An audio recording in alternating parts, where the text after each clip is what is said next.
Hey, good evening everybody. Tonight I'm going to show you how to make salami, mushroom, and pepper pizza. Now I've got an interesting mix here. It says antipasto misto. It's prosciutto, Coppa di Parma, which is a kind of ham, and some Genoa salami. So I'm using this instead of pepperoni. Now for the green pepper, I'm not really using green pepper. I've got an Anaheim chili here, which sort of is a pepper, except it's got a nice kick to it. And I've got 8, you can use 6 large or 8 mixed, whatever.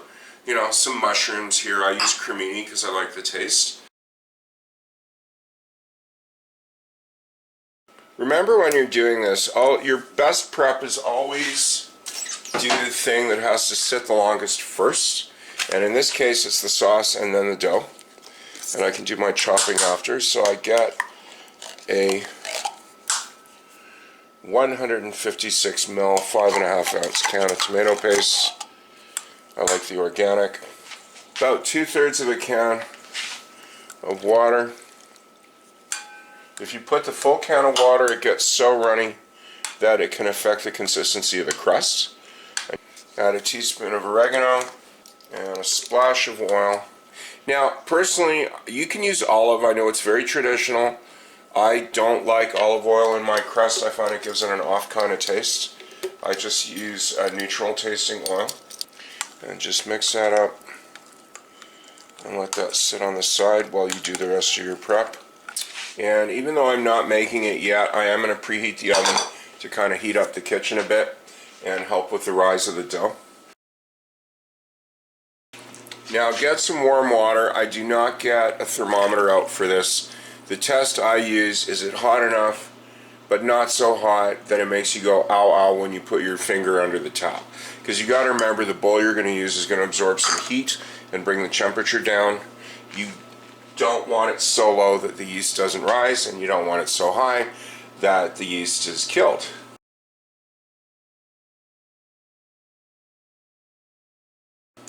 So just put a teaspoon of sugar in the water. And while you've got your spoon out, put a teaspoon of salt in the flour. Now I always use bulk yeast. The amount is not critical in terms of precision. I use a teaspoon and a bit, nearly 2. If you got a pack of yeast, just use a couple of teaspoons. You can save the rest for next time if you fold it up and keep it in the fridge. And let this sit for a few minutes here and come alive. If you've never done this before, take a look at your clock and you should see what it looks like after 10 minutes. If it has not changed visibly, your yeast is no good and your pizza will fail. So you're going to have to go get some more. It's been 10 minutes and look, the yeast is live. You can tell, can't you? Okay, so let's get over to the mixer here. You don't even have to stir this. Look at that, eh? Makes that nice froth and everything on the top. And there's all the goodness in there. You just want 10 minutes. You don't want it to go so long that you lose rise. And just start that mixing on low. Turn it up a bit. I need the spatula for this because it's not picking up the sides.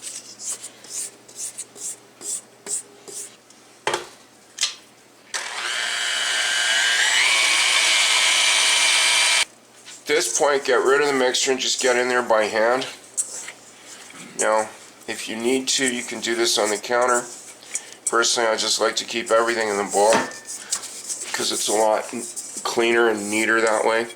What you do is basically feel your way through the dough. You're going to feel hard bits, and there's going to be wetter parts. Kind of mash them all together. Now if you notice, see, when you do this till it gets like this, there's nothing left in the bottom. Okay? Now, this is a little too lumpy, so I will show you if you need to. I am still going to actually knead it just on the cutting board and not the counter. This is fine. So pick it up, turn it over, and it's going to start to push back at you. Now it's a little sticky to the hands, but it's not to the point where you're getting dough stick to your fingers, which means it's just right.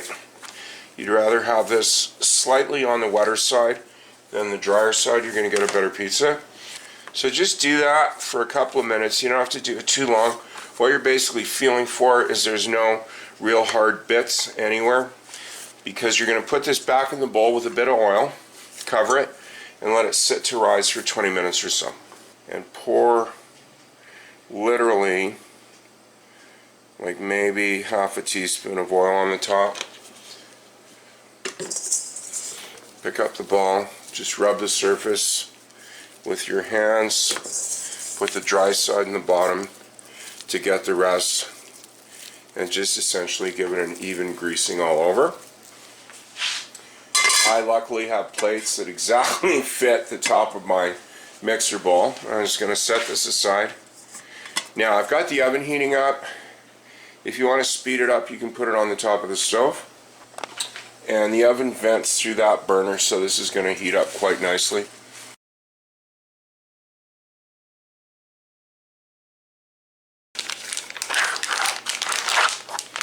Yeah, it comes in these cute 3 little piles. I do 1 pile at a time.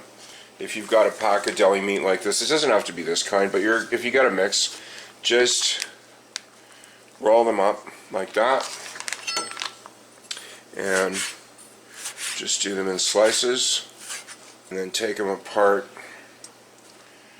casually. It doesn't have to be absolutely precise, but the more you split them up, the better distribution you're going to get on your pizza. Yeah, and if you're finding the strands are too long, you can just cut this across before you break them up and get smaller pieces. Do the same with the other 2 types. So that's all ready. Now I leave it in the different thirds so I can pick a bit from each one so there's an even distribution on the pizza. Mushrooms next. What's important when doing mushrooms for pizza, you try to slice them as thin as possible, because that way they'll dry out while it's baking. If they're too thick, they'll just simply release their water into the sauce, which can make you have a soaked crust, which is not nice. Amazing, isn't it, how 8 little mushrooms makes all that. Cheese first, for the simple reason the hot peppers need special handling, and I'd rather just do the cheese first. I will need gloves for the pepper. You should always use gloves handling hot peppers, and I have a tendency to grate my own fingers, so it's kind of twofer. Now I just do this directly over the bowl. If you are going to do it like this, every once in a while, just lift it up and kind of put some to the side, or else it'll just compact up in here and be hard to get out after. There we go. Our nice little bowl of cheese already for assembly. Check your package. If it says wash first, yeah, please wash first, because it's probably coated in some kind of pesticide or something. Okay, now the easiest way to handle one of these, take the end off and just hold it carefully, because they are waxy and they will slip on you, okay? Just sort of slice it down the middle like that. Make sure you get the seeds out, because the seeds make it just a little too hot for comfort. And the pith too. If there's a couple of seeds left, that's okay. Take care to try to slice these as thin as possible.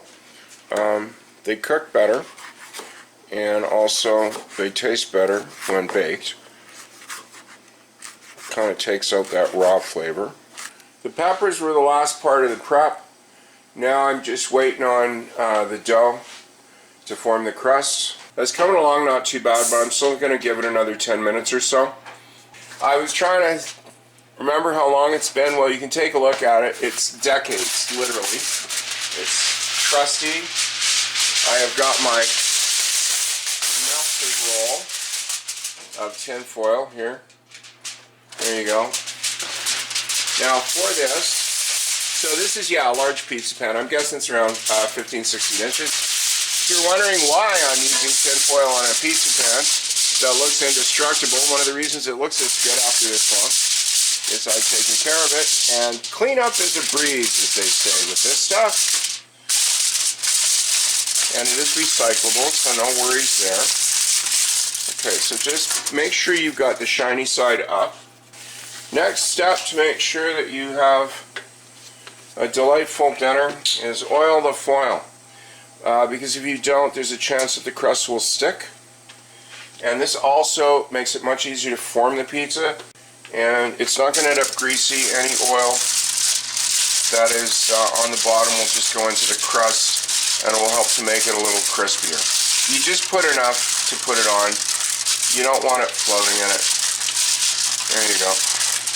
Plus also when you got oil on your hands, you can press out the crust a lot easier. So let's take a look at that. Lovely. See how much larger that is than it was at the beginning? So now, very tenderly pick it up from the bottom and just kind of put it in the middle and start to evenly press it. You want to press and pull basically in all directions. What you don't want to do is push down with your fingertips, because that's going to make holes in the crust, and then the sauce goes through and then it'll stick. Now you are going to have to slow down at the end because it's going to resist you. It's going to start pulling back in. So you're going to have to let the dough rest. Not for a very long time, just like a few seconds to give it a chance to relax a bit, and then you can tug on it some more. It's been 20 minutes. It's risen a bit. It's nice there. So stir up your sauce. I just use a spoon for this and kind of spoon it out in globs. I've seen that Joe Pro ladle move, but this is far more reliable. And now you spread it lightly with the back of the spoon. And if you get a little right up to the edges, that's okay. Then most of the cheese first, not all of it. And just with a loose hand, yeah, I'd say probably half, 2/3. Just get it all covered, but keep some for after. And then you always do the driest to the wettest, so put the meat on first. You want the wettest stuff on top so it dries out the most, and that would be the peppers. And I just put on one meat at a time and distribute it evenly as possible. You can pick it up if it clumps. Yeah, and then if you got bare spots from the first go around, just put the other stuff in the empty spots, and like that. That's the nice part about homemade. It's not like it's a chain and somebody's going to write you up if the toppings aren't even. Okay, carrot. And if the mushroom slices do stick together, yeah, pick them apart, because you want these as flat as possible. Okay, now the peppers, you don't even actually need a glove to put these on, because you're just handling them lightly. Just make sure to remember to wash your hands immediately. Don't touch your eyes. These are mild peppers, but it'll still burn. And now the last of the cheese.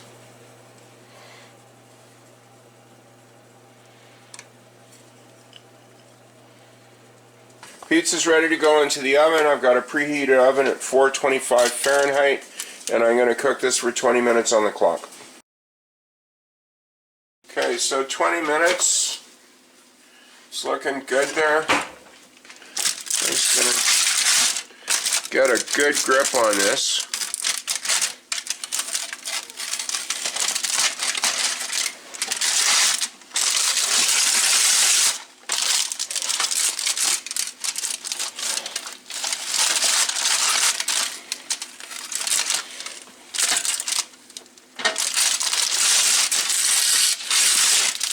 And just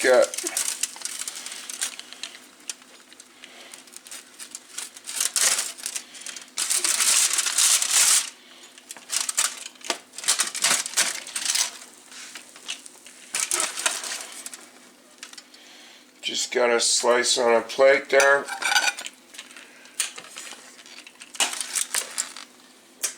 So that's my deli meat pizza.